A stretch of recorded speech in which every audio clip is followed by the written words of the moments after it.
Tonight is special for many reasons. The network has been blessed, and that gives us cause to pause, to be thankful to God, and to celebrate. Now, throughout the event, as Shannon said, we have tried to find ways to lift up and celebrate people in their ministry. Through pins and pucks, we have tried to affirm vocation. Now we get to do something a little bit different. Now we're going to lift up and affirm an individual. Now, tonight we have the chance to say thank you to someone who has been of incredible importance to our community. This is really my favorite affirmation of the extravaganza, because tonight we present the Tom Hunstad Award for Excellence in Youth and Family Ministry. Now, I realize that 99% of the people in this room never had an opportunity to meet or to know Tom. But those of us who did think it's important that you know just a tiny little bit about him. This network, our being here tonight, is really a part of his legacy. Now, when this network was started, there were many, many people all over the country who were an important part of creating this network, some of which you just met on the stage in front of you. And over the years, literally hundreds of people have played a part in its development, and there's been great energy and enthusiasm and excitement. But I do have to say it was Tom Hunstad who served as the chairperson of the first task force and then the first president of the network when it became an organization and had a board, who really emotionally carried this organization on his shoulders, calling people together, casting a wide vision, and making it happen. As a volunteer, he gave countless hours to work on this thing, even when none of us really knew what it would ever become. Now, Tom was a youth minister serving first at Grace Lutheran Church in Eau Claire, Wisconsin, and then a pastor serving at Olivet Lutheran in Fargo, North Dakota, and then Westwood Lutheran in St. Louis Park, Minnesota. He was a phenomenal pastor with a deep and abiding faith, and he entered into relationships with young people in his congregations with integrity, with respect, and with love. Tom was diagnosed early in the year 2000 with an aggressive form of cancer. And after a short but very courageous battle with his disease, Tom died just before Thanksgiving of that year. He is survived by his wife, Lynn, and their two children, Rachel and Isaac, along with many family members, many friends, and this network. Now, to honor Tom, the network board at the time did two things. First, they renamed the network Scholarship Fund after Tom. He had started that fund at the 2000 extravaganza in St. Louis with a personal check of $500. This year, over 30 people have received assistance, and over $9,000 has been given to assist people to get to this event through the Tom Hunstad Scholarship Fund. That's cool. You will all, by the way, have an opportunity to give to that fund through our offering in our worship tomorrow morning. Secondly, the network board created an award, the Tom Hunstad Award for Excellence in Youth and Family Ministry. The award is given annually by the network. Now, it is not a Youth Minister of the Year award. There are not nominations made.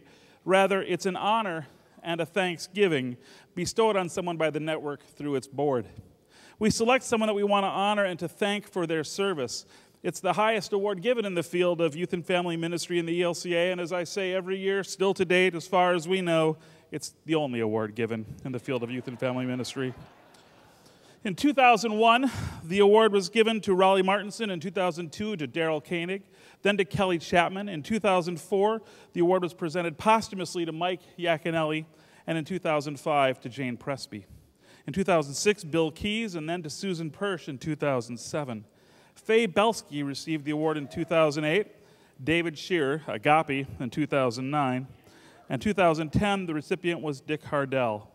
2011, Bishop Paul Blum received the award. And last year, the award broke new ground when for the first time it was given to a particularly significant organization in the life of the church, Search Institute.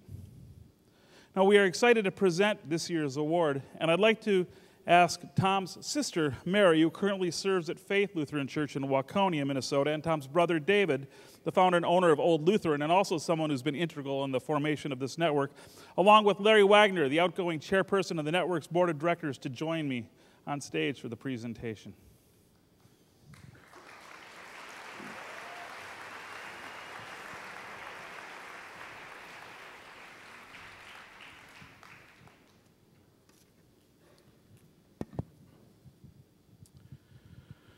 I've been bribed in some amazing ways in the past few days to reveal the name of this recipient.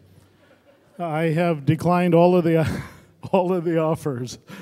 While tonight's announcement regarding the recipient of the 2013 Tommy Award won't be covered by any of the major networks, and it won't likely be printed in the morning edition of the LA Times, it matters deeply to those of us who are gathered in this ballroom here tonight.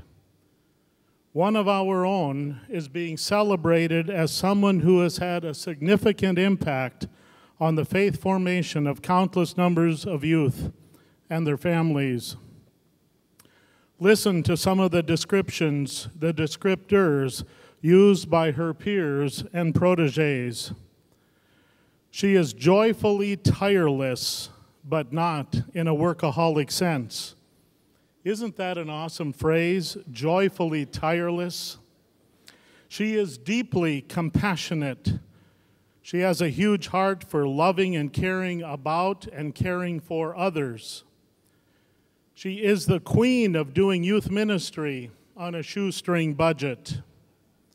She has a deep commitment to social justice issues. She embodies so many of the components of the visions and dreams of the ELCA Youth Ministry Network. She is and has been a respected mentor to many lay leaders in youth ministry. She has organized weekly gatherings of youth leaders in her area. In those meetings, she writes down prayer requests and concerns in her personal prayer journal. And one of her protégés commented, "You just know that she's on her knees praying for you." She has started a number of grassroots networks. She understands the network's goal of creating networks of networks. She currently serves as a practice discipleship coach in her synod. She is a director of youth ministry in her synod staff. She is the road trip coordinator for Living Waters, the outdoor ministry of her synod, and 2 other synods. She recently completed 10 years of service to her church as a youth and family director. She coordinates Bridges, Not Walls youth mission, creating partnerships between ELCA youth in the USA with youth in Palestine. I'm going to share a personal story about her and her husband, a story that was shared by someone who loves her very much. And I share it not just to reveal some personal details about her life, but because it gets at her character and her faith. It's a story that is publicly known in her region of the country. Her son died in a fatal car accident in 2006. And at a service of celebration of her son's life attended by a huge number of young friends, families, and neighbors, she and her husband witnessed to the healing presence of Christ in the midst of their own personal sorrow, ministering to those who came to support them. Lives were touched and changed because of their faith, so powerfully lived out. She, tested by fire on her own faith journey, helped to keep her synod solidly anchored through some difficult leadership transitions of their own. And as she accompanies youth directors and other church professionals during difficult, painful times of transition, she is known to say, "It will get better." She told me that as we go home to the realities of our parishes after this Super Bowl of youth ministry, that it is so important to have this network of people around us. This network is important to her and to us when we are in the dark times of our life and as we celebrate the joys of this ministry. She shared that this network literally lifted me up when I was down. She concluded, "I am blessed to be part of this network." Ladies and gentlemen, it's my privilege to present to you this evening the recipient of the 2013 Tommy Award from Chelsea, Michigan, Lisa Jeffries.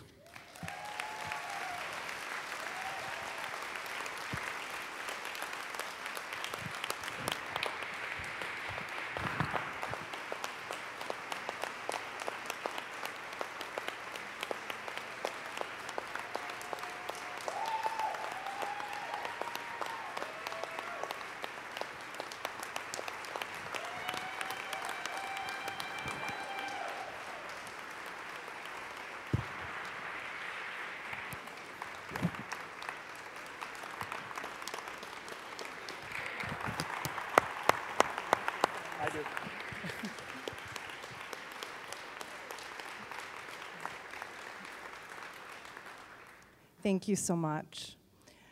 It has been my daily prayer for as long as I can remember to just say to God, please shower me with your blessings, Lord, that I might be a blessing to others.